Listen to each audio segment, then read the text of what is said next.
Mesdames, Messieurs, bonsoir. Merci d'avoir répondu à notre appel et d'être présents pour la reprise des Vendredis du musée. C'est leur rentrée également, donc c'est causerie du vendredi.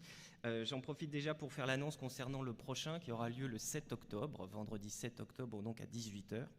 On aura le plaisir d'accueillir Isabelle Briand, qui est professeure d'histoire moderne à l'Université de Lorraine et qui travaille notamment sur l'histoire de la broderie. Alors la broderie, non seulement l'ouvrage lui-même, mais aussi ceux et celles qui réalisaient les broderies. Et ça sera donc la thématique de sa conférence du mois prochain. Voilà. La thématique de la conférence du mois prochain, donc, sur précisément le titre « Le goût de l'ouvrage, les déclinaisons de la broderie des Lumières à l'Empire », donc en gros sur un large XVIIIe siècle, donc par le professeur Isabelle Briand. Rendez-vous le 7 octobre à 18h dans cette même chapelle. Alors nous allons parler ce soir d'un sujet qu'on a pu déjà un peu aborder, mais partiellement, sur lequel je souhaitais revenir de façon, encore une fois, assez informelle, pour vous montrer le progrès toujours de la recherche dans l'histoire du château, dans l'histoire de ses dépendances aussi, parce qu'il en sera question ici, de parler aussi d'acquisition du musée. Elle m'accompagne, je suis royalement accompagné aujourd'hui, c'est un jour important pour les reines, pour la défunte Élisabeth II, qu'on remercie d'ailleurs de nous avoir prêté l'année dernière l'un de ses plus beaux bronzes conservés à Windsor. Donc on reviendra à cette souveraine, cette fois française, qui m'accompagne. Elle est un peu liée à l'histoire évidemment des ménageries. Les ménageries qui sont l'ancêtre des eaux, si on veut, qui sont en tout cas des domaines agricoles où le sentiment de proximité avec la nature était cultivé dans les sociétés de cour à travers l'Europe, alors déjà au Moyen-Âge, mais surtout au XVIIe et au XVIIIe siècle. Élisabeth Charlotte, ou la Flore des vergers lorrains. Flore, vous le savez, c'est la déesse ou la nymphe plutôt chez les Romains des jardins. Et effectivement, chez nous, c'est Élisabeth Charlotte qui, pour le XVIIIe siècle en tout cas, va assumer ce rôle de protectrice, de marraine des jardins, des vergers, parce que c'est aussi la vocation des ménageries, nous allons le voir, d'être des exploitations agricoles, réellement. Et effectivement, Flore, Élisabeth Charlotte s'est laissée portraiturer. Alors, on pense qu'il n'y a pas eu de séance de pose dénudée, comme on le voit ici, devant Claude Charles. On pense que c'est vraiment une fantaisie de l'artiste. D'ailleurs, la taille fine d'Élisabeth Charlotte devait être aussi une fantaisie de l'artiste, quand on sait la réalité de son tour de taille, la pauvre. Mais là, nous étions au début du règne, donc effectivement, les grossesses n'avaient pas encore fait leur œuvre, et la gourmandise aussi. Donc nous la voyons effectivement sous les traits de la déesse Flore, en train de tenir une guirlande de fleurs, dans cette très belle huile sur vélin que le musée a acheté il y a une dizaine d'années et que nous présentons d'ailleurs toujours. Nous allons présenter de nouveau, dans notre exposition dédiée à Élisabeth Charlotte. Je fais du teasing, comme on dit dans la publicité. Nous allons ouvrir le 14 octobre une exposition dédiée à Élisabeth Charlotte, dont le sous-titre est « Dans l'intimité du pouvoir » et qui se tiendra dans le pavillon du Commun Nord. Autre portrait d'Élisabeth Charlotte. Donc, il faut quand même rappeler un peu de généalogie. C'est la nièce de Louis XIV, fille de Monsieur, frère du roi, donc Philippe d'Orléans dit Monsieur, et de sa seconde épouse, Élisabeth Charlotte de Bavière, qu'on appellera Madame, ou la Palatine, personnage assez truculent de la cour. On la connaît bien par sa correspondance pléthorique. Et puis donc, une mère qui va effectivement marquer l'éducation de cette jeune Élisabeth Charlotte, qui voit le jour à Saint-Cloud en 1676, et que l'on voit ici déjà duchesse de Lorraine, après son mariage avec le duc Léopold en 1698. Nous sommes ici vers 1715 dans un très beau portrait équestre qui nous montre la duchesse lors d'une activité qu'elle apprécie particulièrement, c'est la chasse à courre. Elle l'aime, on sait même par certains témoignages qu'elle avait pour habitude, alors pendant la chasse, mais aussi pendant les promenades à cheval, d'aller à très vite, d'avoir vraiment, de parcourir au galop des kilomètres et des kilomètres. Elle était assez dynamique, contrairement à ce qu'on aurait pu croire. Déjà enfant d'ailleurs, sa mère la décrivait comme une abeille pleine d'entrain, une abeille étourdie en tout précisément, une abeille étourdie en tout. Ça nous donne une bonne image de ce personnage qu'on apprend tous les jours à redécouvrir un peu plus. Donc on la voit ici en train de partir pour chasser, chasse à courre, en tenue d'Amazone, et ça illustre assez bien son goût pour le plein air. sa passion pour la nature, qu'elle va partager d'ailleurs avec son mari Léopold. On le sait par les chroniques quotidiennes de la cour, par les archives, par quantité de documents qui nous relatent des promenades à cheval, mais aussi beaucoup de pique-niques qui avaient lieu dans les bois des environs. Et donc de repas de plein air, qui étaient très à la mode en général au XVIIIe siècle, mais particulièrement en faveur autour du couple ducal, ici à Lunéville, au début du XVIIIe siècle. Alors ce goût de la nature, et on va voir des ménageries, elle a pu le partager avec l'une de ses parentes, la toute jeune duchesse de Bourgogne, Marie-Adélaïde de Savoie, qui est en fait la fille de la demi-sœur d'Élisabeth Charlotte, c'est-à-dire c'est sa nièce. C'est la fille, donc Marie-Adélaïde de Savoie, pardon, est la fille de Victor Amédée II de Savoie, duc de Savoie, et d'Anne-Marie d'Orléans, qui est l'une des deux filles que monsieur, le père d'Élisabeth Charlotte, a eu de son premier mariage avec la première madame, donc, qui était Henriette d'Angleterre.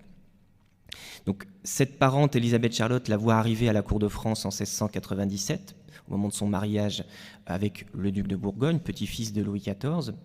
Et Louis XIV va tout de suite tomber quasiment amoureux de cette petite fille par alliance, qui est aussi assez vive d'ailleurs, qui partage des traits de caractère avec Élisabeth Charlotte. Une jeune princesse qui va un peu rafraîchir la cour de Versailles, qui commence à un peu, passez-moi l'expression, mais à s'encrouter, à s'embéguiner avec Madame de Maintenon à la fin du règne, donc un peu de jeunesse dans cette une éclaircie même dans cette fin de règne autour de la duchesse de Bourgogne. Alors un portrait intéressant, j'aurai peut-être l'occasion de vous en reparler un jour, mais Élisabeth Charlotte a eu une version de ce portrait-là, si ce n'est pas celui-là, qui est aujourd'hui conservé à Versailles. Donc c'est pour nous un élément intéressant. On sait que Pierre Gobert a été le portraitiste préféré d'Élisabeth Charlotte, mais il a été aussi très en faveur à la cour de France dès la fin du XVIIe siècle. Et donc, la jeune duchesse de Bourgogne, au mois de mai 1698, reçoit de son grand-père par alliance un très joli cadeau. C'est un domaine au sein même du parc de Versailles, dont vous voyez ici une vue aérienne, le domaine de la ménagerie.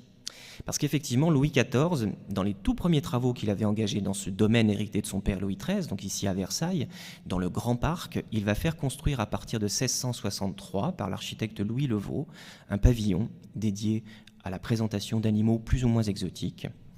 Pavillon qui aujourd'hui a disparu. Il a été détruit après la Révolution, peu après la Révolution.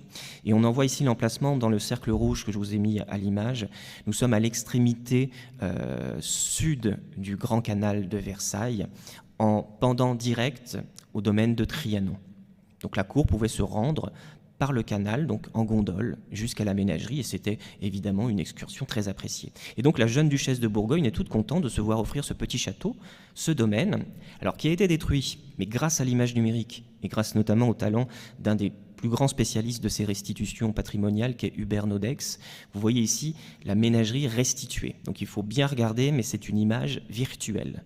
Il n'y a rien de vrai dans ce que vous voyez. C'est un travail extraordinaire qui nous montre ce pavillon avec donc effectivement un pavillon de plan octogonal, autour desquels les cours réservées aux différentes espèces d'animaux rayonnaient. Évidemment, on n'allait pas mettre dans la même cour les cormorans et le lion, hein, ça peut faire mauvais ménage. Et donc on voit ce bâtiment absolument charmant que la duchesse de Bourgogne va s'attacher à redécorer à partir donc de 1698. 1698, c'est une année importante pour Élisabeth Charlotte, puisque c'est celle de son mariage, en octobre. Et donc Élisabeth Charlotte, qui, en habitué de Versailles, connaissait forcément déjà la ménagerie, a dû voir le nouvel entrain, le nouvel engouement qu'a suscité ce domaine de la ménagerie auprès donc de la jeune duchesse de Bourgogne, quelques mois avant son départ pour la Lorraine. Alors justement, quand elle arrive en Lorraine en 1698, Élisabeth Charlotte va tout de suite s'intéresser à une ménagerie qui préexistait dans le château de la Malgrange. Alors, le château de la Malgrange, c'est un domaine des ducs de Lorraine qui est aux portes de Nancy, dont il subsiste malheureusement peu de choses. Vous connaissez peut-être le lycée de la Malgrange, vous connaissez peut-être aussi le triste et morne parking du parc des expositions de Nancy.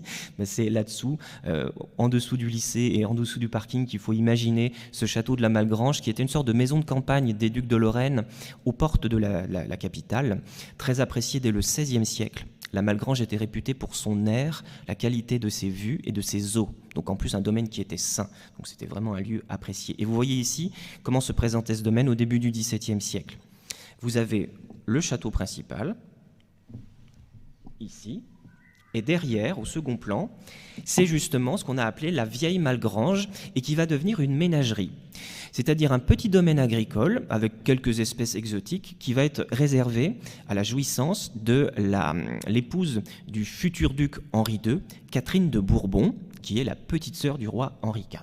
Donc voilà pour la petite histoire. Donc on sait que ces ménageries ont préexisté avant Élisabeth Charlotte et le XVIIIe siècle, et notamment donc au XVIIe siècle avec Catherine de Bourbon ici. Donc Élisabeth Charlotte, comme Léopold, profite de ce domaine de la Malgrange, s'y intéresse beaucoup, il est agréable, on s'y plaît, en même temps qu'on se plaît aussi à Lunéville. Voici un détail très joli, un dessin de Jacques Callot, qui a fait plusieurs vues de ce domaine de la Malgrange, et particulièrement de cette ménagerie donc, de l'époque de Catherine de Bourbon. Alors le bâtiment devait préexister. C'est probablement un bâtiment qui date de la fin du Moyen-Âge. Vous voyez quelques tourelles. Alors Élisabeth Charlotte va faire engager des travaux assez importants dès 1699. Le petit bâtiment était vieux et avait besoin de rénovation. On va écrêter les tourelles pour lui donner une allure extérieure un peu plus classique. Et on va surtout, et on le verra ensuite, faire des travaux de décor intérieur absolument extraordinaires. Et c'est donc, dès le moment où Élisabeth Charlotte commence à profiter de ce lieu, ça redevient ce que ça a été au début du XVIIe siècle, c'est-à-dire une exploitation agricole, en fait, avec une étable remplie de vaches, une jolie basse-cour, où on va avoir alors des poules, mais aussi des espèces un peu plus rares, toujours dans la volaille, pour des espèces plus d'agréments. On sait, par exemple, on a beaucoup de factures de livraison de volatiles un peu exotiques, comme des pigeons polonais ou égyptiens, qui sont achetés par Élisabeth Charlotte pour sa ménagerie de la Malgrange en 1700. On les achète d'ailleurs à grands frais auprès d'un marchand de Waterloo, voilà, un nom bien connu, donc de Flandre, qui donc viennent enrichir cette petite exploitation agricole, où l'idée en fait c'est d'être proche de la nature et de retrouver les joies simples, évidemment dans une version idéalisée de ce que pouvait être, ce qu'on rêvait d'être la vie à la campagne. Alors ce domaine de la Malgrange, il a totalement disparu. Dans le cadre de ma thèse, j'ai superposé plusieurs plans. Alors pour ceux qui connaissent l'entrée sud de Nancy, quand on vient notamment de Lunéville et que vous franchissez, donc vous laissez le parc des expositions sur votre droite, donc ce parking absolument sordide. Vous remarquez derrière quand même la silhouette d'un bâtiment un peu ancien. C'est un vestige de la Malgrange, mais de l'époque de Stanislas. Il faut imaginer au-dessous les fondations donc du château de la Malgrange, que vous voyez là. Et alors ici, si vous retournez sur Internet pour voir des vues aériennes, vous verrez, on trouve une forme caractéristique. Les bâtiments eux-mêmes qui ont été construits sur les fondations sont modernes, mais ils reprennent l'enclos que dessinait ce petit domaine de la ménagerie, que vous voyez donc ici, un peu plus bas sur l'image. Alors, j'ai ajouté même sur cet autre plan, vous retrouvez ici l'entrée sud de Nancy, l'autoroute, le parking, le parc des expositions. Ici, alors c'est un château important puisque à la Malgrange, le duc Léopold va vouloir faire construire un nouveau château qu'il va confier à son architecte Germain Boffrand à partir de 1711, à côté du château ancien et toujours à côté de la ménagerie qui reste en l'état. Voici le château de la Malgrange dont je vous ai déjà parlé, sur un portrait de Léopold d'ailleurs, un détail d'un portrait de Léopold conservé à Innsbruck. C'était un palais extraordinaire qui malheureusement les travaux ont été interrompus à cause des problèmes financiers de la fin du règne de Léopold et surtout à cause de l'incendie de Lunéville en 1719. Il a fallu faire un choix et on a sacrifié l'achèvement de ce château qui aurait pu être l'un des plus beaux châteaux d'Europe. Voici Léopold qui caracole devant le chantier de la Malgrange dont il est très fier. Et il pose en compagnie, alors le personnage malheureusement pour nous il est de dos, mais on suppose que c'est son architecte, Germain Boffrand, qui est en train de lui montrer les plans de ce nouveau château. Et on remarque toujours à l'arrière-plan de ce portrait équestre, la silhouette ici, avec des toits très hauts, typiques de l'architecture du XVIe siècle, du vieux château de la Malgrange. Et à l'extrême droite ici, vous avez le chantier qui est en cours de ce nouveau château. Alors en fait, ce domaine de la ménagerie, qui est très apprécié par Élisabeth Charlotte immédiatement, dès qu'elle arrive à Lunéville, à Nancy et en Lorraine, avec son époux en 1698, j'ai pu associer en fait ce dessin qui était connu mais qui était mal classé dans les papiers du fonds Robert de Cotte, qui réunit une grande quantité de plans d'architecture de l'Agence des bâtiments du roi fin XVIIe et début XVIIIe siècle. Et ce plan et cette élévation, voyant en haut de l'image, en fait, il faut l'associer à la ménagerie de la Malgrange. Et c'était un cadeau. C'est un cadeau que devait faire Louis XIV à sa nièce Élisabeth Charlotte. Comme il avait offert la ménagerie de Versailles à sa petite-fille par alliance, la duchesse de Bourgogne, il avait souhaité que sa nièce, en Lorraine, puisse bénéficier d'une jolie ménagerie. Et il avait prévu, lorsqu'il a envoyé donc Louis XIV, son architecte, son premier architecte Jules Ardois-Mansart en Lorraine. Jules Ardois-Mansart vient quelques jours à peine, une petite semaine, hein, il ne reste pas longtemps, entre fin janvier et début février de l'année 1700. Eh bien, Jules Ardois-Mansart s'est aussi intéressé au palais ducal de Nancy d'abord, mais aussi au domaine de la Malgrange. Et c'est à cette occasion qu'il a réalisé ce projet de charmant pavillon, beaucoup plus moderne que l'ancien que vous avez vu, évidemment. Petit pavillon à toit plat, à l'italienne, avec quelques pièces à l'intérieur. Hein. Alors, c'est pas ici que les animaux étaient, évidemment. Hein. Les animaux étaient parqués dans des dépendances agricoles, mais la cour était commune avec ce bâtiment d'habitation. Hein. Donc, on ne craignait pas la proximité aussi avec tout ce que ça peut supposer de désagréments olfactifs, mais c'est la vie de la campagne qu'on assumait pleinement. Et voilà, Élisabeth Charlotte n'était pas comme les rurbains qu'on dit aujourd'hui, qui se plaignent du chant du coq. Elle l'acceptait, elle le recherchait même. Donc ce charmant pavillon, c'est comme souvent avec Louis XIV, ça a été une promesse non tenue. Donc en fait, il devait payer la construction, puis finalement, ça n'aura pas lieu. Donc Élisabeth Charlotte, alors voici un lien esthétique intéressant. Vous voyez quand même la qualité de l'architecture que dessine ici Jules Ardois-Mansart en quelques coups de crayon, sans doute assisté par l'assurance, qui était sa seconde main, en gros, lors de son voyage en Lorraine, donc au début de l'année 1700. C'est assez proche d'un charmant petit château qui a été, je ne sais pas s'il l'est encore, mais il était longtemps la maison de retraite de la Légion d'honneur, tout près de Saint-Germain-en-Laye, à l'extrémité de la fameuse grande terrasse de Saint-Germain, le château du Val, qui était la première d'ailleurs construction du jeune Jules Ardois-Mansart pour Louis XIV, donc vers 1675, et on retrouve une façade assez proche de ce projet, donc pour la ménagerie de la Malgrange, que vous voyez ici en haut de l'image avec l'élévation.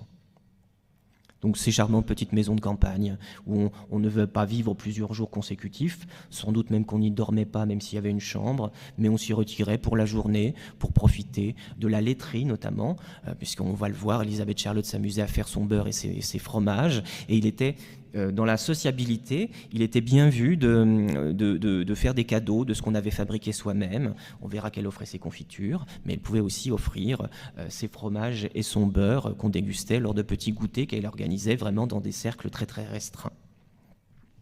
Alors voici un détail d'un plan toujours du domaine de la ménagerie de la Malgrange, où j'ai pu restituer l'appartement intérieur, puisqu'en fait, Louis XIV, n'ayant pas tenu sa promesse de reconstruire complètement le pavillon principal, on va simplement moderniser à l'intérieur ce petit pavillon de la vieille Malgrange, et on va faire des décors absolument extraordinaires. On en a des descriptions dans les textes, malheureusement on n'a pas les dessins des architectes, mais on sait qu'ils étaient extrêmement modernes. D'ailleurs, Élisabeth Charlotte, elle s'est inspirée de ce qu'elle avait dû commencer à voir juste avant son départ pour la Lorraine, juste avant son mariage, quand la duchesse de Bourgogne avait commencé à faire des travaux de modernisation de la ménagerie offerte par Louis XIV à Versailles. Vous voyez ici les dessins du décor intérieur de la ménagerie de Louis XIV à Versailles, modernisé pour la duchesse de Bourgogne. Et on retrouvait exactement le même esprit dans les décors de la Malgrange. Donc on avait à l'extérieur l'aspect d'une ferme, mais à l'intérieur, on avait des décors extrêmement sophistiqués. Voilà. On sait qu'il y avait quantité de petits tableaux, et surtout Élisabeth Charlotte s'était offert le must de la décoration, puisque son oncle Louis XIV venait d'inventer cette formule-là quelques mois à peine avant les travaux de la Malgrange, donc près de Nancy. Louis XIV avait inventé en 1699 l'idée de mettre des grands miroirs au-dessus des cheminées. Bon, ce qui nous semble un peu banal, nous, quand on voit les immeubles haussmanniens, il y en a partout, mais c'était une nouveauté en 1699 quand Jules Ardois-Mansart invente ça donc pour Louis XIV. C'est ce qu'on va appeler la cheminée à la royale. Et vous en voyez un exemple ici d'ailleurs, dans ce décor très moderne de la ménagerie de Versailles. Et Élisabeth Charlotte qui était en visite à Marly en décembre 1699, qui quitte son oncle, qu'elle ne verra plus d'ailleurs, donc son oncle Louis XIV, eh bien elle chipe l'idée de la cheminée à la royale qu'elle va tout de suite acclimater en Lorraine dans sa ménagerie absolument charmante de la Malgrange. Alors la Malgrange a une histoire assez complexe. Il faut savoir que le magnifique château prévu par Léopold, je vous l'ai dit, va être construit pour le gros œuvre. Il sera couvert. Il restait les décors intérieurs à faire, des décors magnifiques d'ailleurs, dont la bibliothèque municipale de Nancy a acheté récemment les dessins originaux qui ont été retrouvés. C'était vraiment une très très belle découverte pour les chercheurs. Donc très beau chantier avorté à cause du manque de moyens de Léopold. Et puis Stanislas, contrairement à ce qu'il a fait à Lunéville, où, vous savez, quand il s'installe en 1737, il va respecter finalement l'œuvre de son prédécesseur Léopold. À la Malgrange, qui est un domaine moins officiel que Lunéville, Stanislas a envie de se faire un peu plaisir, lui qui s'imagine être architecte, et donc il va raser complètement les travaux de ses prédécesseurs, de Léopold. Le magnifique palais de Beaufranc, inachevé mais somptueux, va être rasé, pour être remplacé par des bâtiments un peu disparates, pour être franc, mais que vous voyez ici sur ce très beau tableau que le musée lorrain d'ailleurs nous prête et que nous réexposons depuis quelques jours maintenant dans notre parcours du commun Nord. Alors Stanislas va préserver des anciens bâtiments, ce fameux domaine de la ménagerie. Sur le plan que son architecte Emmanuel Héré va publier en 1752, on voit donc des bâtiments ici complètement nouveaux, notamment ici le logis royal voulu par Stanislas. Mais ici, on retrouve la forme de trapèze irrégulier de ce fameux domaine de la ménagerie, qui était resté celui d'Élisabeth Charlotte, et qui, je crois d'ailleurs, terminera dans la propriété de la marquise de Boufflers à la fin du règne de Stanislas. Donc une bonne référence aussi en matière d'histoire locale. Et donc aujourd'hui, malheureusement, il n'y a plus de vestiges. Il faut vraiment repérer sur les vues aériennes quelques traces de ce domaine qui était absolument charmant. Mais Élisabeth Charlotte va s'en détacher à partir des années 1710, parce que tout simplement la vie de cour, elle s'établit durablement à Lunéville, qui s'impose comme le séjour officiel du pouvoir certes, et toutes les obligations politiques, Élisabeth Charlotte s'y soumet, le matin. En gros, c'est les affaires de l'État, avec la toilette en public, qui est un moment de politique absolument important, où on vient s'informer des affaires en cours. Les artistes viennent présenter leurs œuvres à la souveraine, qui les félicite devant les courtisans qui assistent à cette cérémonie de la parure et du maquillage. Alors, ce qui nous semble absolument exotique intellectuellement, mais c'est vraiment ce qui a caractérisé ces vies de cour en Europe et notamment en Lorraine. Mais ça, c'est pour le matin. L'après-midi, Élisabeth Charlotte, elle ferme la porte. Maintenant, c'est l'heure du loisir. Bon, Léopold, de son côté, lui, va aller travailler avec ses ministres et ses conseillers. Il est payé pour, c'est normal. Mais Élisabeth Charlotte, elle peut s'offrir un peu de loisir. Quand il fait pas très beau, elle va faire un peu de broderie. Elle va discuter, elle va écrire ses lettres à sa mère, notamment, pour se plaindre de sa vie épouvantable, parce que la pauvre, c'est une femme trompée, vous le savez. Léopold n'a pas été fidèle, en tout cas pas très longtemps. Il était fidèle au moins à sa favorite, c'est un moindre mal. Et donc Élisabeth Charlotte va compenser tout ça par ce goût pour la nature, et elle va donc s'attacher à un nouveau domaine qui est la ménagerie de Lunéville, ou les confitures de la duchesse, parce qu'effectivement la duchesse y a fait ses confitures. Voici une restitution numérique que je vous ai déjà montrée, qui restitue l'état du château de Lunéville en 1703, c'est-à-dire après la construction de l'avant-cour, que vous remarquez en bas à droite, notre cour des communs, et le château qui est encore celui du XVIIe siècle, n'est pas encore reconstruit. Alors on avait engagé des travaux d'aménagement paysager autour de ce château dès 1700 précisément. C'est Yves Desours, Desours, ça dépend si on fait la liaison ou pas et si on attache le nom. Lui-même signé Desours, tout attaché.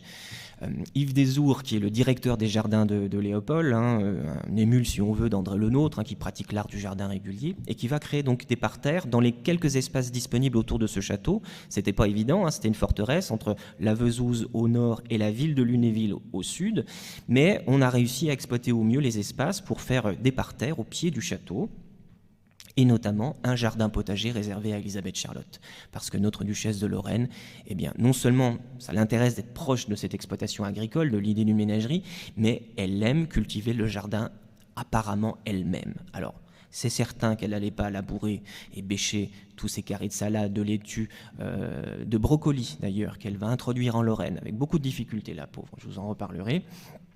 Elle faisait faire, mais elle avait quand même de bons réflexes. Par exemple, pour mieux faire pousser certains arbres, elle demandait à ce qu'on épande de la cendre. Alors, je suis très mauvais jardinier, hein, mais je pense que ça apporte un peu de potasse, donc c'est favorable à la croissance de l'arbre. Donc, elle avait quand même une connaissance de pratique, et elle devait s'amuser à couper quelques fruits elle-même, et après, on le verra aussi, à les cuisiner. Et donc, elle a eu un jardin potager dès 1700, au pied donc, du château de l'époque. Alors, pour le situer, ce jardin, imaginez que vous êtes exactement à son emplacement. En fait, ce jardin potager, il occupait l'emplacement qu'occupe actuellement la chapelle. Donc il était vraiment étroit, coincé entre le château ici sur ma gauche, hein, la petite aile où était l'appartement privé d'Elisabeth Charlotte, d'ailleurs on peut la saluer, hein, vous voyez elle est sur le perron, au-dessus d'une niche où elle avait ses poules, parce que ça aussi c'était important d'avoir ses œufs frais, donc ses poules étaient dans une jolie niche sous le perron de l'escalier. Donc un jardin potager qui faisait une douzaine de mètres de large maximum, et puis la ville de Lunéville qui commençait rapidement. Donc on avait fait au mieux, mais c'était charmant, un petit enclos comme ça, où on va faire construire en 1707 le bâtiment que vous voyez au fond, qui contenait une cuisine, puisque Elisabeth Charlotte cuisine elle-même, elle fait partie des pionnières de ce goût aristocratique pour la cuisine qui va se développer, on le sait, à la cour de France plus tard, sous Louis XV, à partir des années 1750. Pour le tout début du XVIIIe siècle, Elisabeth Charlotte est vraiment une pionnière de cette cuisine aristocratique. Elle met les mains à la pâte, au propre comme au figuré. Donc elle a une cuisine dans ce bâtiment et à côté, forcément, une salle à manger pour pouvoir déguster les mets. Salle à manger privée. Là aussi, c'est important. On est vraiment dans une idée de retraite, dans une idée effectivement d'un asile, d'un refuge, d'intimité proche de la nature, qui est un des traits assez caractéristique de la cour de Lorraine à l'époque de Léopold et d'Elisabeth Charlotte. Alors le problème, c'est que l'évolution de l'architecture du château va condamner ce premier jardin potager de la duchesse, précisément en 1712, quand on va construire une nouvelle aile côté jardin, mais qui vient un peu mordre sur le jardin potager qui s'étirait plutôt ici côté cour. Donc du coup, Elisabeth Charlotte se trouve sans son jardin potager, et ça la frustre beaucoup. Léopold, parce qu'il a aussi beaucoup à se faire pardonner, va donc faire un très joli cadeau en 1712 à son épouse et va lui offrir un petit domaine, donc une nouvelle ménagerie dans les faubourgs de Lunéville que vous voyez ici restituée numériquement et surimposée sur la vue aérienne de la ville.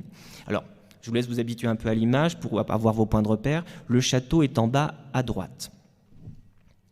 Pour les Lunévillois, et pour les autres aussi, ici, la rue Banodon, l'église Saint-Jacques, l'hôtel de ville derrière, et alors le domaine de la ménagerie, dont quasi toute trace, vous allez voir, on a un vestige, très modeste. Quasiment tout a disparu. Je ne crois pas me tromper que la rue Sifflé, en fait, constitue l'axe central. Si vous l'avez à l'esprit, la rue Sifflé, vous avez en gros la perspective principale de ce domaine ici. Alors ce domaine, en fait, quand Léopold l'offre à Elisabeth Charlotte, il préexiste. Il a été réalisé à partir de 1705 par le premier médecin de Léopold, Jean-Baptiste Alliot, qui va... alors, il a été d'ailleurs... c'était un roublard. Il s'est vu offrir le domaine donc, qui deviendra la ménagerie, que vous voyez ici sur ce plan daté de 1707, donc avant qu'il ne soit cédé à Léopold. Donc Léopold lui offre les terres. Alors la caractéristique de ce domaine, et vous le voyez bien sur ce plan, c'est qu'il se trouve en fait entre les différentes enceintes défensives de la ville de Lunéville. Vous avez même ici une très bonne représentation de ce gros mur rouge qui est le tout premier mur d'enceinte de la ville. Donc c'était vraiment un vestige médiéval important.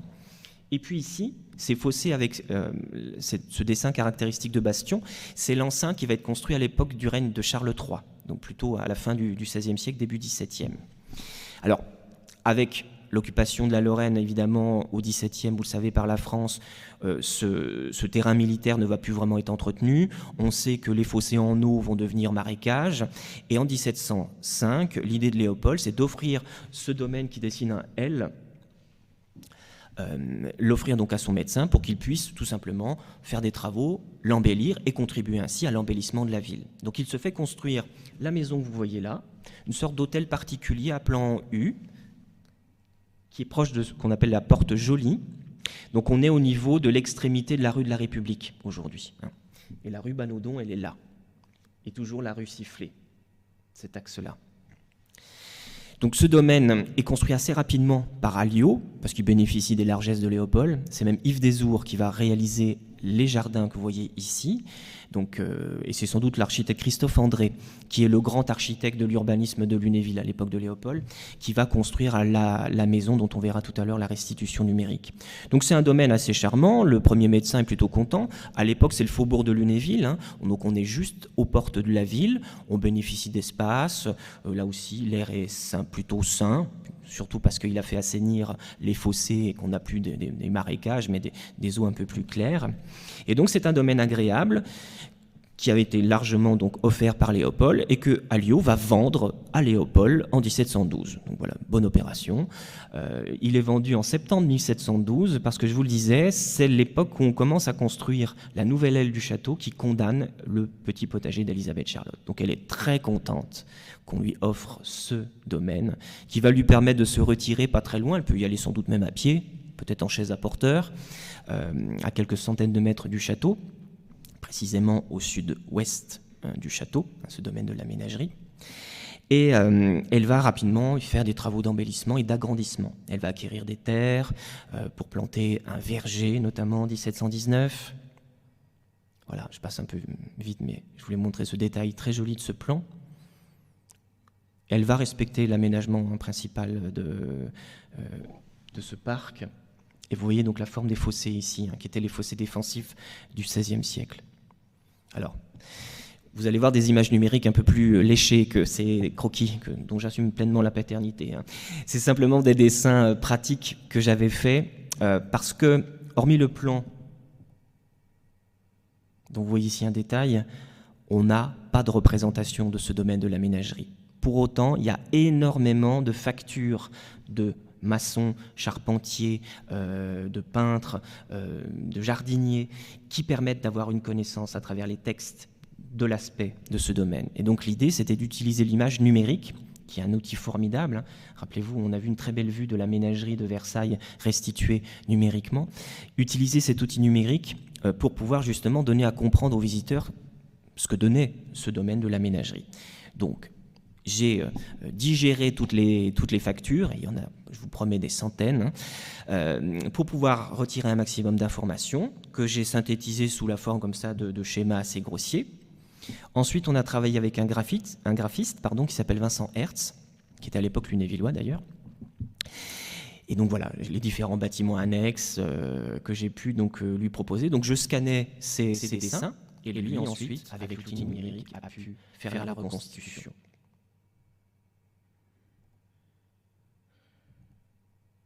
Alors, on va commencer notre visite virtuelle de ce domaine de la ménagerie. Alors, les images que je vais vous montrer maintenant, elles sont extraites d'un film numérique qui tourne dans notre parcours permanent depuis maintenant 2 ans, mais sur lequel j'avais jamais vraiment eu l'occasion de revenir. Donc c'est pour ça aussi que voilà, je suis content de vous faire cette présentation-là, pour voir aussi comment on construit tous ces supports numériques qui vous sont proposés. J'ouvre une toute petite parenthèse. On est en train d'essayer de monter un très beau projet numérique pour l'année prochaine, mais je referme la parenthèse pour vous mettre en appétit. Voilà, mais quelques surprises donc à venir. Reprenons notre visite numérique de la ménagerie. Donc, vous voyez toujours à l'implantation.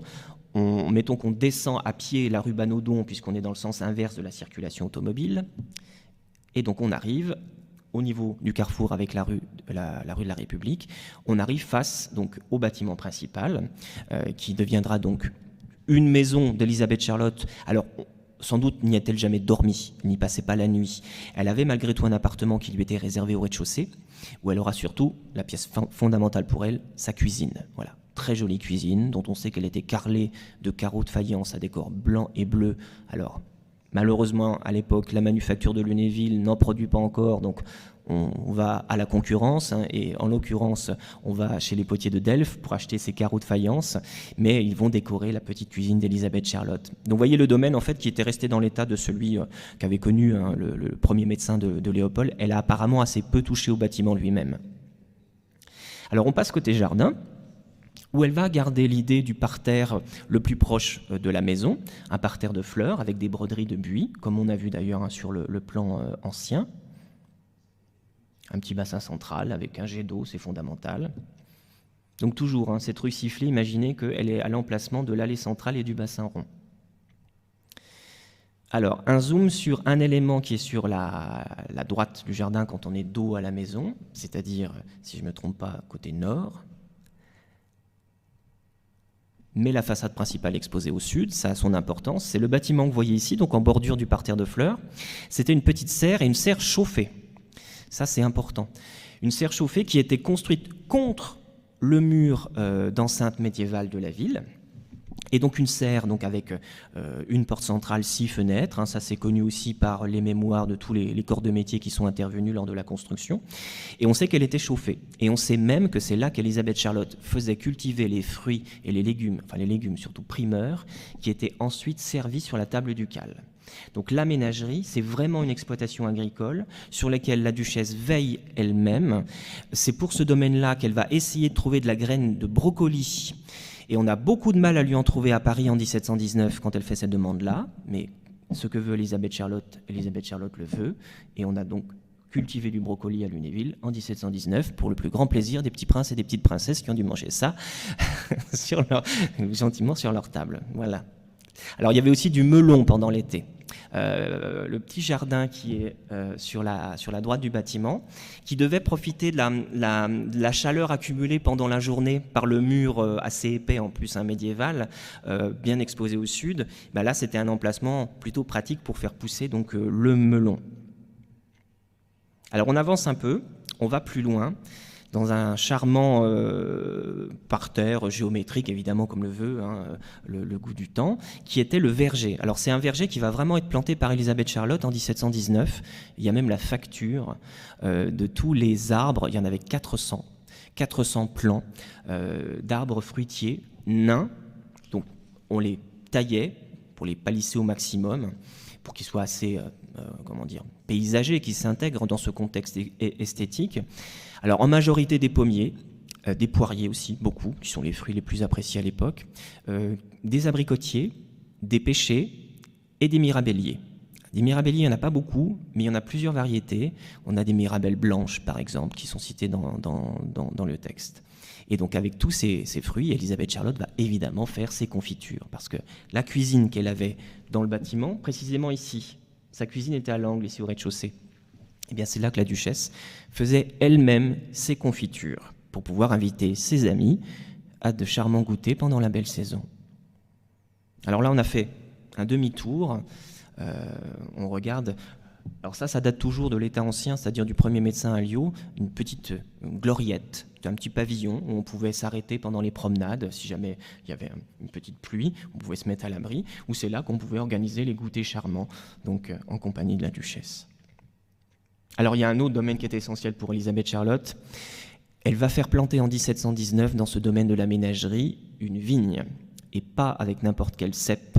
Elle fait venir des cèpes de Champagne, avec même un vigneron champenois qui s'appelait Guilmard et qui va venir en 1719 pour planter la vigne qui existait donc ici, dans cette partie où j'ai mis la flèche rouge. Vous voyez ici la restitution de cet enclos de la vigne d'Élisabeth Charlotte, planté donc par ce fameux Guilmard, qu'on va remercier en 1720, il repart vers Reims. Élisabeth Charlotte est très contente d'avoir sa vigne, et on sait que ça l'intéressait, que ça l'amusait beaucoup. Lors des vendanges, on a gardé ses lettres à l'une de ses amies qui est installée à Paris, la marquise d'Aulède. Et à un moment, elle termine l'une de ses lettres à l'automne en disant bon, il faut vraiment que je vous laisse là parce que mes vendanges m'attendent. Donc, bon. Je ne pense pas qu'elle avait la hotte sur le dos, mais en tout cas, elle s'y intéressait et elle était présente. Alors, vous avez à côté le bâtiment, c'est en fait le pressoir, là où forcément il fallait traiter tout de suite le vin. Alors, on ne sait pas si on produisait à Lunéville du champagne effervescent. Ça, on n'a pas la trace de la méthode champenoise, si elle était ou pas appliquée, mais en tout cas, on a produit du vin dans ce petit domaine. Alors, c'est l'un des très rares vestiges que vous pouvez encore repérer à Lunéville. Vous voyez ici, alors le portail a peut-être un peu changé. La photo date d'il y a quelques années. C'est le portail du CCAS. Eh bien, en fait, c'est un portail qui remonte à la ménagerie d'Élisabeth Charlotte. Alors, il n'y a que ça. Le bâtiment qui est derrière, il a aussi son importance historique, puisque cette parcelle de vigne, elle va elle va être cédée dans la deuxième moitié du XVIIIe siècle au sculpteur et entrepreneur de faïence, Paul-Louis Sifflet, qui va installer dans le bâtiment que vous voyez d'ailleurs ici, qui date du XVIIIe siècle, sa manufacture célèbre de sujets et de petites statuettes donc, en terre de Lorraine.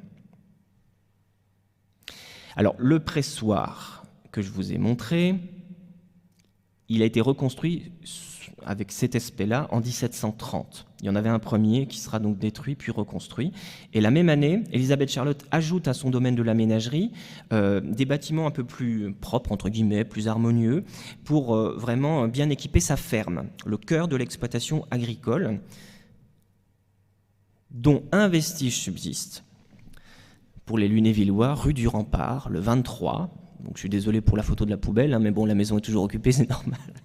Il reste qu'un des piliers, et celui de droite n'est pas celui de gauche, mais c'est un des piliers du portail qui a été construit en 1730 et qui donnait accès à la cour de la marquerie, qui était en fait voilà, l'étable réservée notamment aux vaches dans cette exploitation agricole. Voici le bâtiment numérique restitué avec sa cour. Et vous voyez le pilier que je vous ai montré en photo, souligné par la flèche ici en bleu. Voilà, c'est un bâtiment assez harmonieux, avec une étable pour plusieurs vaches. Et la maison qui est au fond, c'était la maison du marquaire, hein, qui était là pour s'occuper de l'exploitation.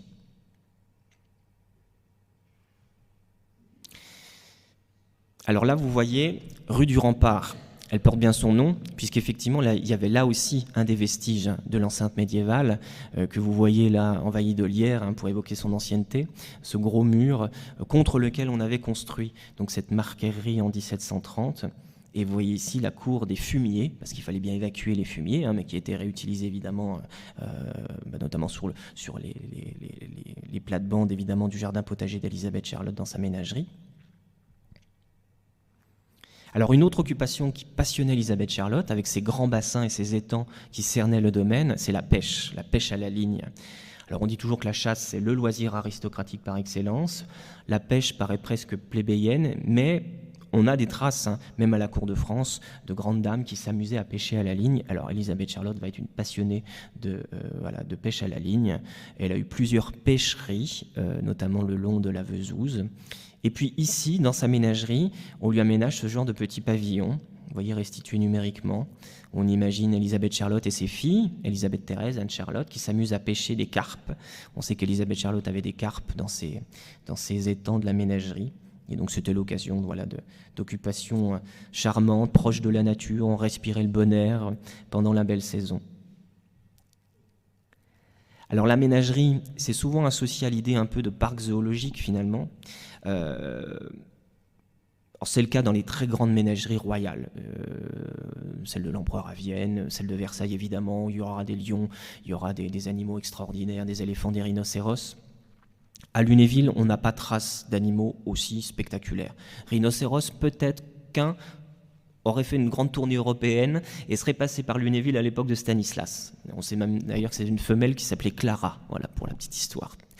Mais en tout cas, à l'époque d'Élisabeth Charlotte, il n'y a pas de rhinocéros. Les animaux les plus exotiques, les plus jolis aussi à voir, on va leur réserver une basse-cour particulière qui est aménagée en 1719 et que vous voyez soulignée par la flèche rouge autour de 3 bassins qui forment comme une croix de Lorraine en plus. Donc il y avait aussi un rappel évidemment héraldique, hein, de la propriétaire.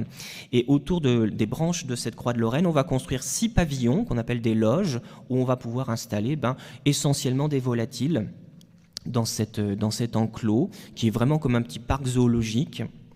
C'est peut-être là aussi qu'Élisabeth Charlotte aura ses tortues. On sait qu'on lui apporte à grands frais des tortues, sans doute issues du bassin méditerranéen, mais qui ont transité par les terres de l'empereur, puisque c'est un cadeau de l'empereur Charles VI, en même temps d'ailleurs qu'un troupeau de chamois. Il y a des chamois qui sont arrivés à Lunéville donc, au début des années 1720 et qui vont être logés dans un enclos, mais temporaire, à proximité, hein, de cette basse-cour en forme de croix de Lorraine. Donc voici à peu près, avec les textes donc, qui nous restituent l'image donc, de ces petites loges autour de ces bassins en forme de croix de Lorraine, où on trouvait aussi, dédicace à nos voisins alsaciens, des cigognes qui charmaient les yeux d'Élisabeth Charlotte et des quelques personnes qu'elle invitait évidemment dans ce refuge personnel qu'était la ménagerie. Alors vous remarquez aussi des chèvres angora. C'était la mode. On en trouvait à la ménagerie de Versailles à l'époque de Louis XIV et Louis XV, et on en aura aussi ici à Lunéville, des chèvres angora, comme on aura aussi quelques cormorans, par exemple, dans cet enclos en particulier. Beaucoup de perdrix aussi, des perdrix rouges. Et alors clin d'œil à Marcel Pagnol, on va offrir en 1728 à Elisabeth Charlotte des Bartavelles, voilà, pour faire plaisir à l'oncle Jules et au père de Marcel Pagnol. Alors, la ménagerie, c'est vraiment un domaine qui tout de suite va enthousiasmer Elisabeth Charlotte, parce que c'est aussi l'idée d'être loin, oui et non, parce qu'on a quelques centaines de mètres, mais en tout cas ne plus être dans la vie de cour. C'est vraiment une retraite personnelle. On va voir avec cette dame qui est à mes côtés tout l'intérêt de ces retraites justement dans la campagne. Mais c'est un lieu où on peut aussi faire des honneurs, on peut organiser des divertissements. On a ici une gravure assez rare qui est conservée au musée Lorrain et qui nous montre un magnifique feu d'artifice qui a été tiré en mai 1713 lors du séjour prolongé d'ailleurs d'un prétendant au trône d'Angleterre, Jacques III Stuart. Alors vous savez que les Stuarts étaient en fait des catholiques et donc ils ne régnaient plus sur l'Angleterre à l'époque. La famille des Stuarts était en exil à la cour de France et Jacques III va notamment séjourner en Lorraine autour de 1713-1716. Et il est venu au printemps 1713 à Lunéville. Alors Elisabeth Charlotte, qui vient tout juste de se voir offrir ce domaine de la ménagerie, est toute contente d'organiser une magnifique fête dans sa ménagerie pour celui qu'on appelle le chevalier de Saint-Georges. Et vous voyez donc ce feu d'artifice. Alors malheureusement, l'image, elle est très idéalisée. Elle a été gravée par Varenne, qui était l'officier en fait en charge des poudres au sein des quelques troupes ducales et qui était aussi spécialiste des feux d'artifice. Donc c'est lui qui a composé ce décor. Il faut imaginer un embrasement comme ça. Et alors, bon, c'est d'actualité avec le décès d'Élisabeth II. Mais vous voyez ici, au centre, le motif principal, je ne sais pas si vous arrivez bien à lire, mais c'est en fait l'ordre de la jarretière qu'on avait représenté en fusée de feux d'artifice, avec la devise fameuse « Honi soit qui mal y pense », et qui donc s'est illuminé dans les jardins de la ménagerie d'Elisabeth Charlotte, domaine à la fois privé, mais suffisamment raffiné pour qu'on puisse en faire les honneurs à quelqu'un qui était considéré, en tout cas en France et en Lorraine, comme un souverain. C'était l'idée aussi d'enquiquiner un peu les souverains protestants sur le trône anglais, de privilégier plutôt ici, évidemment, un souverain catholique. Alors le domaine de la ménagerie d'Elisabeth Charlotte, il va un peu connaître le même destin que la pauvre Elisabeth Charlotte. Elle y a ses habitudes jusqu'à la fin de son règne et de sa présence ici à Lunéville. Quand on l'oblige à partir pour laisser place à Stanislas au printemps 1737, en tout cas au début de l'année 1737, elle va, vous le savez, se retirer à Commercy. Et à Commercy, elle va retrouver une ménagerie. Et ça lui fait vraiment plaisir, parce qu'elle a besoin d'avoir ces petites maisons de campagne où on peut comme ça se retirer loin des affaires. Et elle aura la jouissance, le bénéfice de la ménagerie dépendant du château de Commercy, dans un petit village qui s'appelle Ville-Issay, qui est au sud-est de Commercy, tout près de Ville, les fameuses carrières de Ville. Et vous voyez donc les vestiges de cette ménagerie qui datent sans doute du XVIIe siècle, de l'époque du cardinal de Retz, qui a été le propriétaire célèbre du domaine de Commercy, avant le prince de Vaudémont, puis le duc Léopold, et enfin Elisabeth Charlotte au XVIIIe siècle. Donc c'est sans doute donc, de cette actuelle mairie de Ville-Issay, c'est ce pavillon ici à droite de l'image qui est le vestige de la ménagerie du cardinal de Retz, utilisée encore par Elisabeth Charlotte. Alors on en revient à Lunéville et au château. Cette idée des petites demeures proches de la nature, c'est vraiment une expression d'un trait caractéristique de la cour de Lorraine. Et je vous en parle parce que, étant donné que je travaille à l'écriture du projet scientifique et culturel du futur musée du château, ou du château-musée précisément, cette idée, on veut vraiment la traduire dans nos collections, d'où aussi ce portrait qui est à mes côtés. On veut vraiment montrer que ce qui a distingué la cour de Lorraine, c'est évidemment par la recherche de l'apparat extraordinaire et du faste inouï, parce qu'on n'était pas à Versailles et on n'avait pas les moyens des rois de France de toute façon. On va plutôt privilégier l'idée de ce rapport à la nature et de cette proximité immédiate. Ça se manifeste dans les ménageries, ces petites résidences à proximité des palais, mais même au sein des résidences officielles, on avait cette idée de proximité avec la nature. Donc, vous connaissez cette photo du château côté jardin, avec l'aile des appartements ducaux, unique d'ailleurs, qui s'étire en direction des jardins, justement pour pouvoir être au plus près des parterres. Et cette idée-là, elle semble provenir de l'enfance d'Élisabeth Charlotte à la cour de France, et notamment d'un domaine qu'elle a bien connu et qu'elle a pu apprécier avec sa mère, la Palatine, c'est le domaine de Trianon. Alors à l'époque, nous sommes sous Louis XIV, il n'y a encore qu'un seul château de Trianon dans le parc de Versailles, c'est le Grand Trianon, ou Trianon de marbre. Il y avait eu avant un Trianon de porcelaine, en fait de faïence, et qui avait été construit en 1670, mais qui vite s'est abîmé avec le temps à cause de ce revêtement extérieur en faïence, et que Louis XIV a décidé de reconstruire donc en 1688. Et c'est donc l'aspect du château qui existe encore et que vous voyez ici sur ce tableau. Et donc Élisabeth Charlotte appréciait avec sa mère les séjours à Trianon parce qu'elle était proche de la nature. Et c'est vraiment ce goût que la mère va transmettre à la fille. Et on a les lettres de la Palatine qui dit qu'elle habitait, alors on pourrait presque retrouver les fenêtres exactes de la chambre d'Élisabeth Charlotte. Elle était là. Voilà, la chambre d'Élisabeth Charlotte. Et plus au centre, c'était l'appartement qui était occupé par la Palatine, sa mère. Et la Palatine nous dit que quand elle est à Trianon, les branches des arbres quasiment rentrent dans son appartement. Donc il y a vraiment l'idée d'une proximité, mais physique, concrète, avec la nature. Et c'est cette idée qu'on va retrouver à Lunéville, dans cette partie du parc qui longe aujourd'hui la ville. Alors évidemment, avec le temps, les choses se sont simplifiées, mais il faut imaginer au XVIIIe siècle une zone très sophistiquée, et surtout dans l'alignement de l'aile ducale, dans l'axe du perron, c'était la seule zone privative des jardins. On le dit souvent parce que c'est important, ça a du sens, mais le parc des Bosquets tel qu'on le connaît aujourd'hui a été voulu par Léopold en 1712 pour être déjà un parc public qu'il partageait avec les Lunévillois.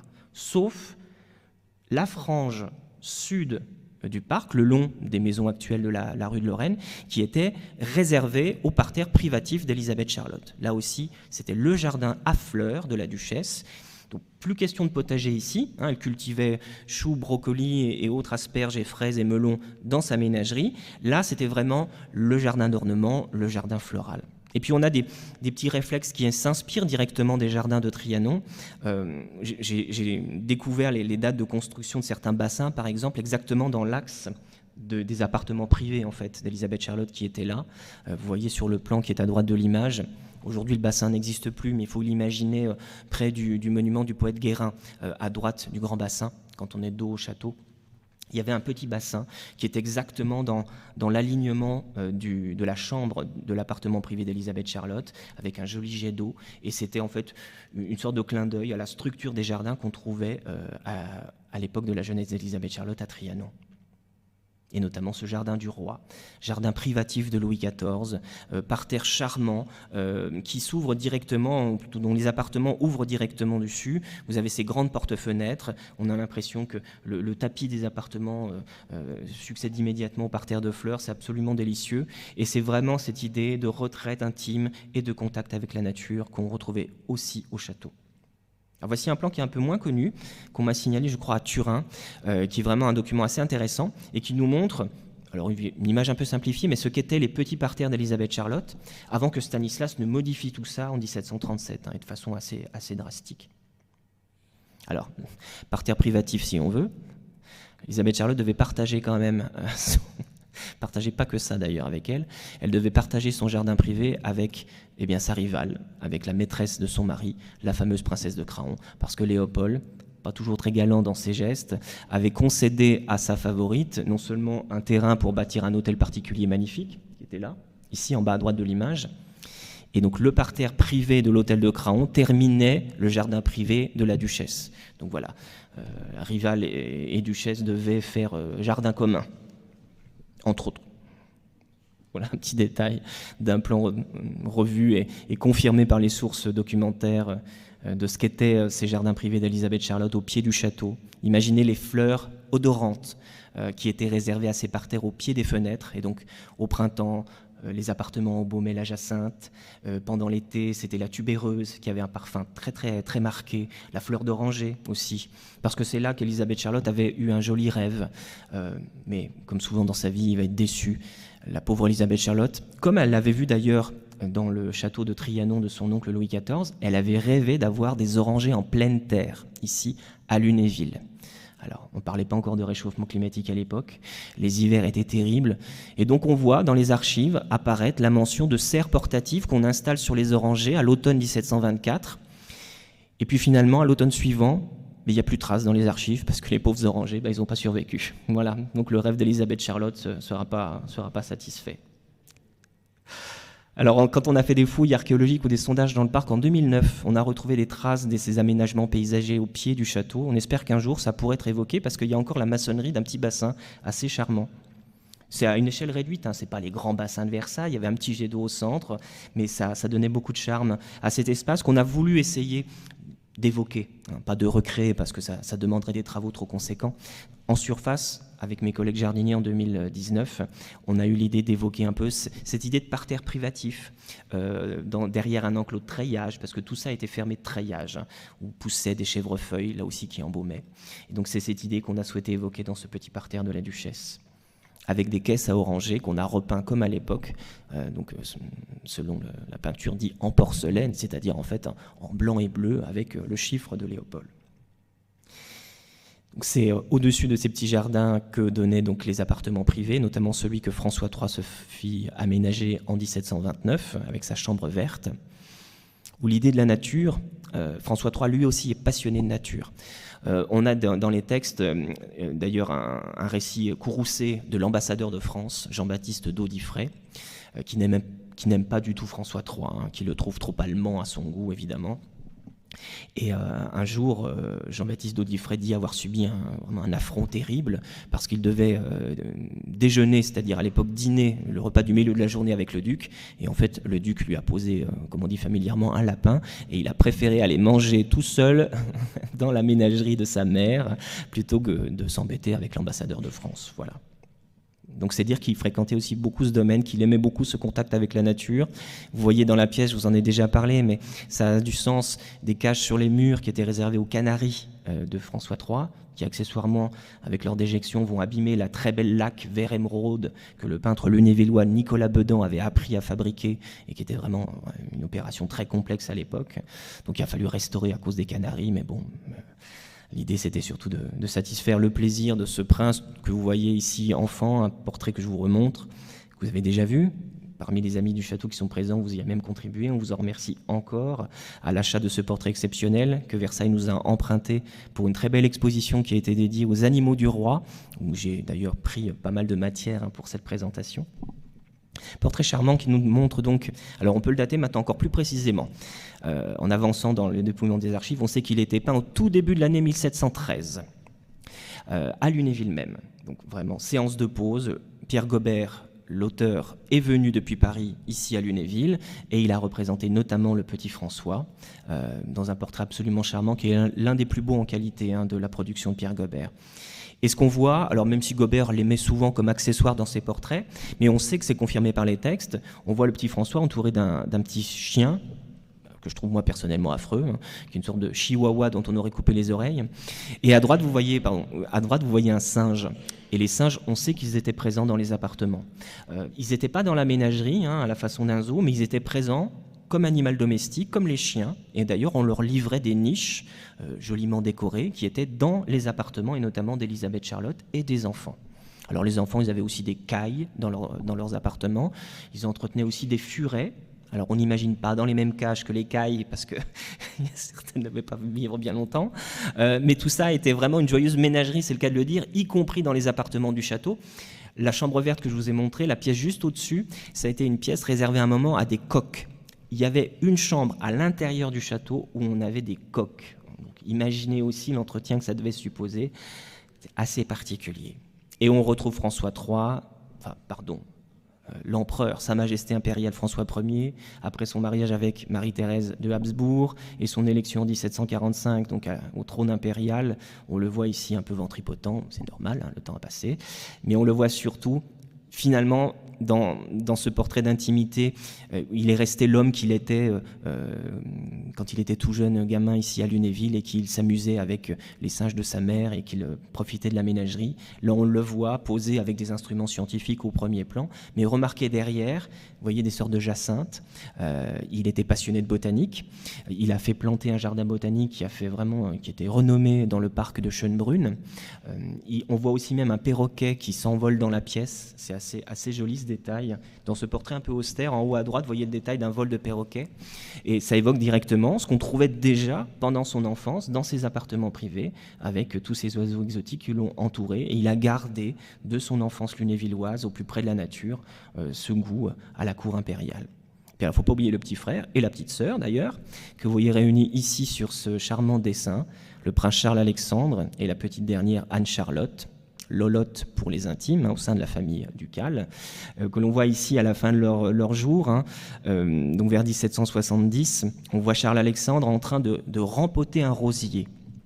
Alors, ça pourrait paraître accessoire, anecdotique, mais on est sûr que Charles-Alexandre a fait ce genre de geste, c'est certain.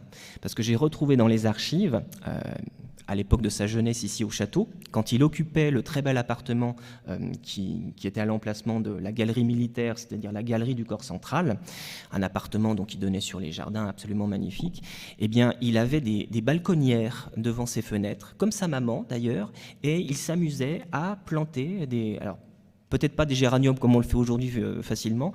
On ne sait pas exactement les fleurs qu'il avait, mais on sait qu'il entretenait des fleurs. On lui livre ses instruments de jardinage avec des viroles en argent, évidemment, parce que c'est un prince. Mais il s'amuse comme ça à s'occuper de ses fleurs devant ses fenêtres, comme tout un chacun. Donc c'est ce qui rend aussi ce château si charmant et si attrayant. C'est que vous avez des façades majestueuses, tout l'apparat du pouvoir, et en même temps, vous avez cette idée de la nature qui nous fait avoir comme ça des fleurs fleurir sur les bords des fenêtres de ce palais. Alors il aura son petit château, évidemment vous le connaissez, on espère que son sort va s'améliorer, en tout cas il ne peut pas s'empirer, il faut espérer vraiment que la situation, on trouve une solution. Domaine absolument charmant qu'on peut qualifier de maison de bouteille. La maison de bouteille, selon les normes de l'époque, c'est un tout petit château, où on ne va même pas d'ailleurs passer la nuit. C'est un peu comme le pavillon d'ailleurs qu'on a vu au début de conférence pour la ménagerie de la Malgrange. Petit château, on organise des fêtes, d'où le nom maison de bouteille. On sait que Charles-Alexandre d'ailleurs était joyeux de rire, il menait joyeuse vie, et son frère François, qui était beaucoup plus austère, demandait à ce qu'on espionne son frère pour savoir tout ce qui se tramait dans l'entourage immédiat de Charles-Alexandre, qui lutinait les demoiselles d'honneur de sa mère, et qui les emmenait regarder les étoiles, parce qu'à l'origine, le château possédait une terrasse supérieure qui lui permettait d'avoir un observatoire astronomique, et donc il faut imaginer les soirées arrosées de vin de champagne, en galante compagnie pendant les belles soirées d'été. Et il y avait une ménagerie dans ce domaine de Charles-Alexandre, qu'on connaît grâce à des descriptions notamment de la fin du XVIIIe siècle. On a ici un plan qui est dans nos collections, qui date des années 1770. Dans ce jardin charmant qui a été aussi tracé par Yves Dessours, d'ailleurs vers 1730, on sait qu'il y a eu une ménagerie. C'est le rectangle que je soulignais en bleu.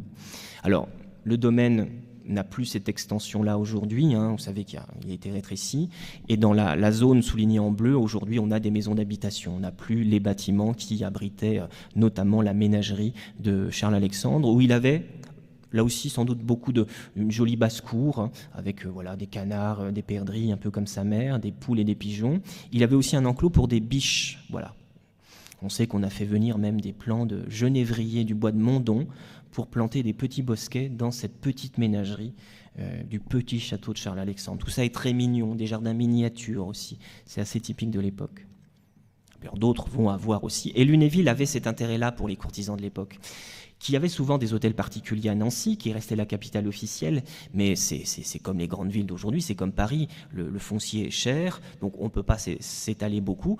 L'intérêt de Lunéville, d'avoir aussi un pied-à-terre ici, c'était pas tant d'avoir un bel hôtel particulier en ville, parce que c'est vrai que les grands hôtels particuliers un peu classiques, on en trouve peu à Lunéville, voire pas du tout. Ce sont des maisons qui paraissent finalement plutôt bourgeoises. Donc même les plus grands courtisans se contentaient de maisons relativement modestes, mais ce qu'ils s'offraient à Lunéville, parce que c'était une petite ville à la campagne, c'était des petites maisons de campagne à proximité immédiate du château.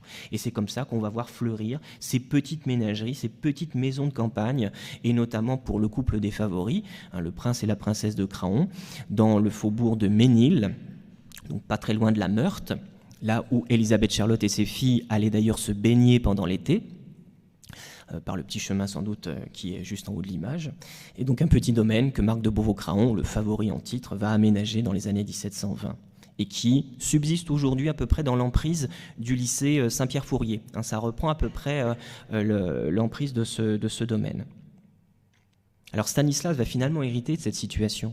Il va y apporter sa patte parce qu'en matière de jardin, Stanislas est vraiment un homme d'un extrême grand talent. Mais il ne faut jamais oublier qu'avant Stanislas, on a déjà cultivé donc ce rapport à la nature.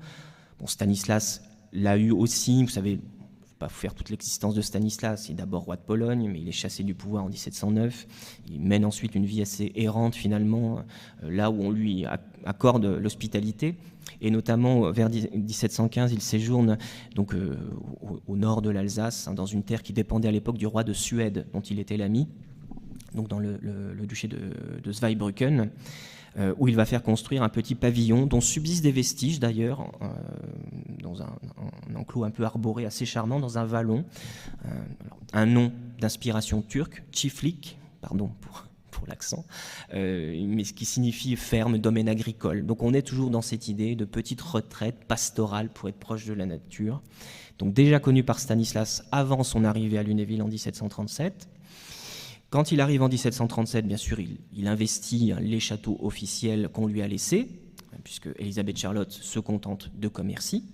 Donc il va s'installer aussi au château d'Inville-au-Jard, malheureusement disparu, un château qu'avait construit Léopold, reconstruit, parce qu'un château préexistait, un château qui était une maison de campagne, un relais de chasse précisément, c'était la vocation d'Inville, avec un parc, un peu comme Chambord, mais en plus petit, un parc clos de murs où on pouvait donc entretenir du gibier.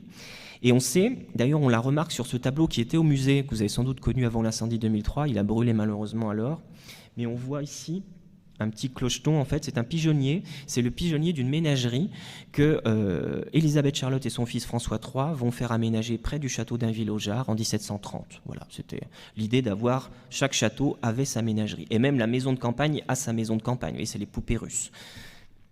Et donc Stanislas va embellir évidemment tout ça.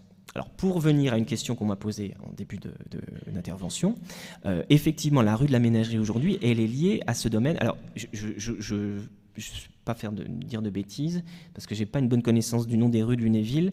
Le domaine dont on va parler, c'est ce qu'on appelle aussi l'Oasis, c'est près du lycée Bichat, en fait. Et c'est un domaine qui va être construit par Stanislas pour ses favoris, qui sont le duc et la duchesse Ossoliński, que vous voyez ici donc sur ce grand plan. Le bâtiment existe toujours. Le domaine de l'Oasis, en fait, remonte bien au XVIIIe siècle. Il a simplement été modifié par l'artiste lunévillois Charles Bourg vers 1860, un peu après 1860 précisément, pour aboutir à ce résultat assez charmant. L'enclos et le jardin existent encore d'ailleurs. Et voici, avant les transformations de Charles Bourg, c'est un dessin de cet artiste qui est dans nos collections, il est daté de 1861, et vous voyez ce qu'était cette ménagerie des favoris de Stanislas, construite vers 1740. Donc une maison d'aspect vraiment rustique, il n'y a pas d'investissement dans l'architecture extérieure. L'intérieur était plus riche. Souvent, on trouve ce genre de détails, des maisonnettes qui font rustique de l'extérieur, mais à l'intérieur, on sait qu'on est chez des aristocrates et on retrouve du mobilier en bois doré, on retrouve des armoiries sur les décors des tentures et autres. Mais toujours, évidemment, cette présence de la nature, avec, on l'imagine bien sur ce charmant dessin, bien les vergers qui étaient tout autour. Alors Stanislas aura aussi sa ménagerie parce que c'est le nom qu'on va donner au domaine de Jolivet. Jolivet, donc la jolie vue, qui est donc au nord de Lunéville, sur l'autre versant de la petite vallée de la Vesouse. Donc on profite de cette éminence. Il y avait un château qui préexistait et Stanislas va l'acquérir, va le faire agrandir pour en faire réellement ce qu'on a appelé la ménagerie de Stanislas, qui était vraiment là sa propre ménagerie, pas celle de ses favoris. Alors malheureusement, comme quasiment tous les domaines de Stanislas, il a été détruit, ce domaine de la ménagerie de Jolivet. On en conserve en collection particulière ce tableau absolument charmant, attribué à André Joly, l'un des grands peintres de paysages du règne de Stanislas.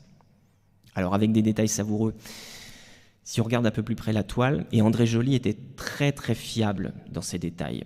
Regardez le bâtiment principal ici, et vous voyez eh bien, les balconnières du XVIIIe siècle. Stanislas va faire, comme Élisabeth Charlotte et Charles-Alexandre ont fait ici au château, Stanislas va lui aussi avoir ses fleurs devant ses fenêtres avec ce type de balconnière. Donc ce devait être des caisses en planches donc peintes là ici en vert, peut-être parfois aussi avec des décors armoriés, comme on le faisait sur les caisses pour les orangers, et donc tout ça aligné devant les fenêtres.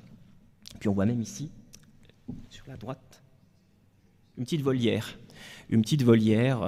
qu'on retrouvait aussi dans les appartements du château. On sait que certaines fenêtres étaient transformées en volières, où, notamment à l'époque d'Élisabeth Charlotte, on avait des centaines de canaris, par exemple. Donc toujours cette idée de la campagne, mais qui est intégrée dans la matière même de l'architecture et du palais.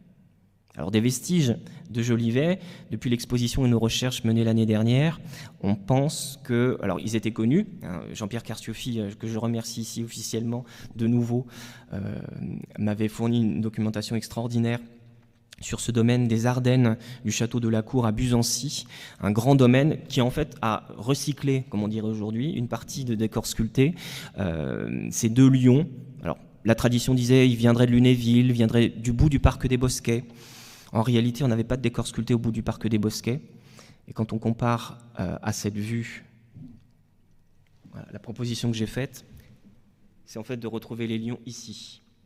On a bien une silhouette un peu léonine placée au-dessus des piliers, qui est d'ailleurs toujours l'emplacement, mais désormais dans les Ardennes, de ces 2 lions, qui pourraient effectivement provenir, donc, non pas directement de Lunéville, mais de Jolivet, où ils accueillaient donc le visiteur, de façon un peu comme ça spectaculaire, dans ce domaine de la ménagerie de Stanislas. Et je vous l'ai dit, il n'y avait pas de vrai lion chez Stanislas. Peut-être un rhinocéros qui est venu faire une petite visite comme ça en 1751, mais le reste, c'était comme souvent des volatiles, des jolis pigeons, des perdrix, et puis c'est à peu près tout.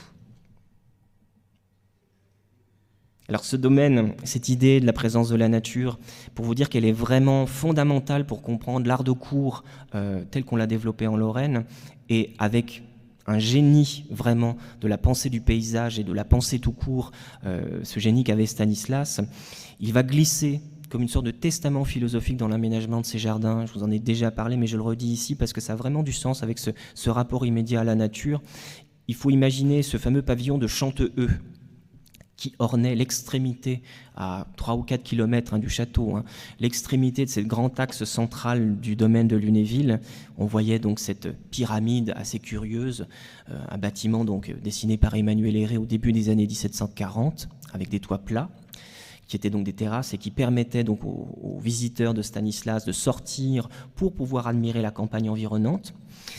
Parce que cette notion de campagne, elle est très importante à Chanteheux. C'est à la fois un palais fait pour les muses, comme on disait à l'époque, parce que c'est le lieu où Stanislas taquinait les muses, comme on dirait. C'est là où il faisait un peu de musique, mais surtout il dessinait, parce qu'il était un joli pastelliste d'ailleurs.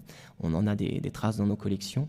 Et donc Chanteheux, c'était ce lieu dédié à la fois aux arts, mais aussi à cette délectation de la campagne, dans un équilibre proche de l'idéal antique de l'otium, c'est-à-dire un loisir cultivé dans les domaines de campagne. Donc on retrouve vraiment la grande culture classique que Stanislas va magnifiquement matérialiser dans cette pyramide de Chanteheux, un château qui malheureusement, depuis la mort de Stanislas, n'orne plus la perspective centrale des jardins, mais qui était vraiment associé dans les dépendances à une exploitation agricole, là encore.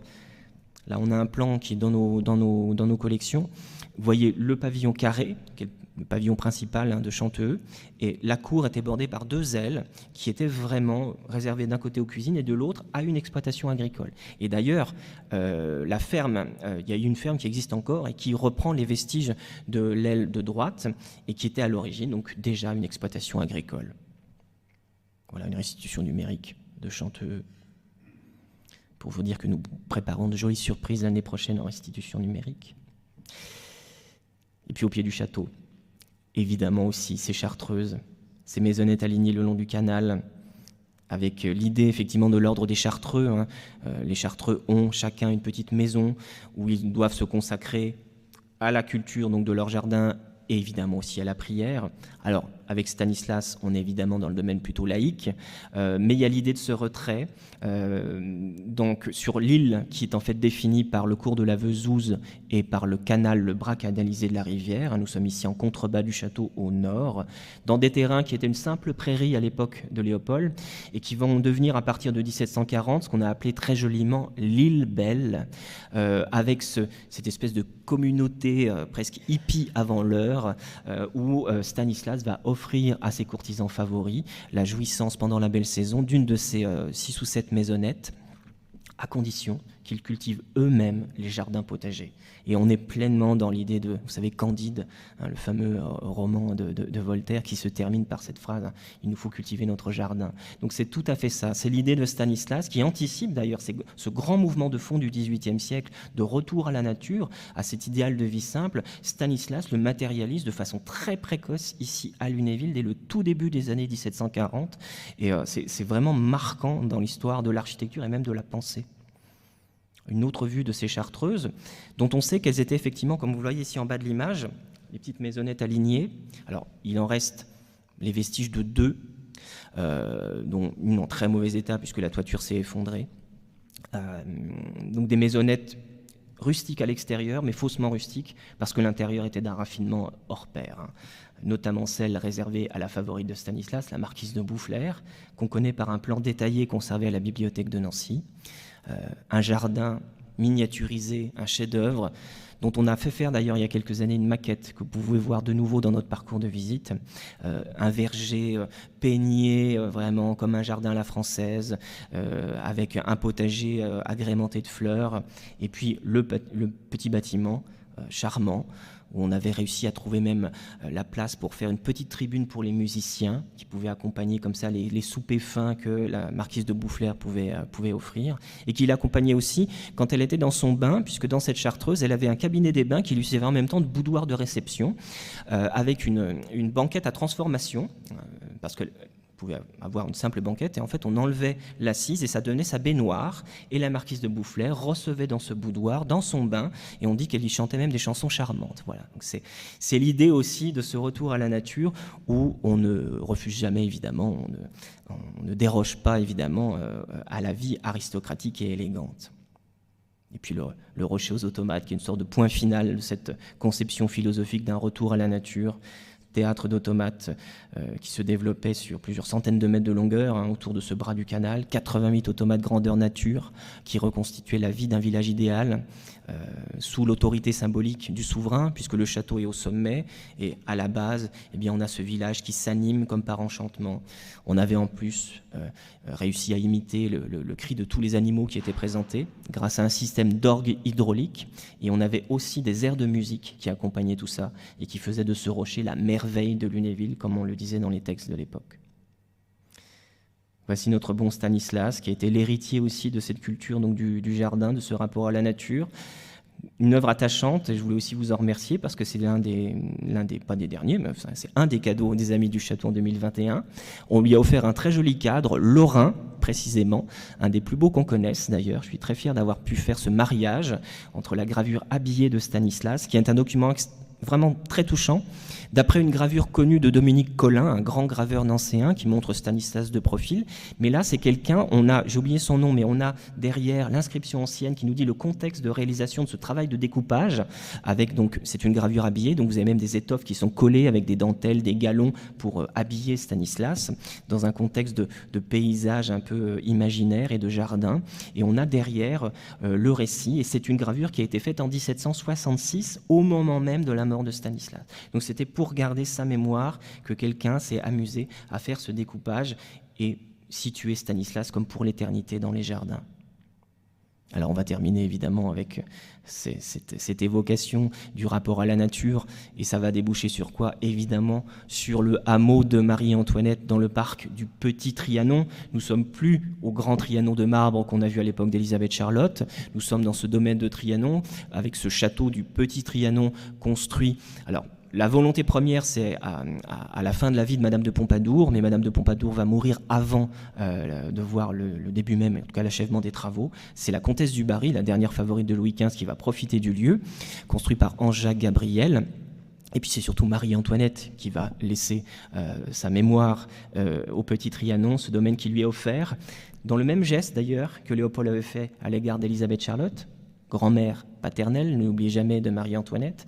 Louis XVI va offrir à son épouse ce domaine de Trianon pour en faire un rêve de campagne, et avec surtout la construction par un architecte lorrain, Richard Mick, de ce hameau autour d'un étang.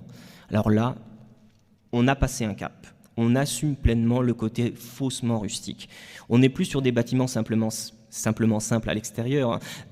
On est vraiment sur du faux rustique. Les poutres sont peintes en couleur faux bois moisi, clairement dans les textes. On va très très loin dans l'imitation. À l'intérieur, tout est très sophistiqué aussi. Mais on reste bien dans l'idée, effectivement, de ce qu'on a vu développer à la cour de Lorraine au début du XVIIIe siècle. Si vous avez de très bons yeux, vous pouvez même remarquer alors les copies modernes, mais des cache-pots commandés à la faïencerie de Saint-Clément, donc à quelques kilomètres d'ici.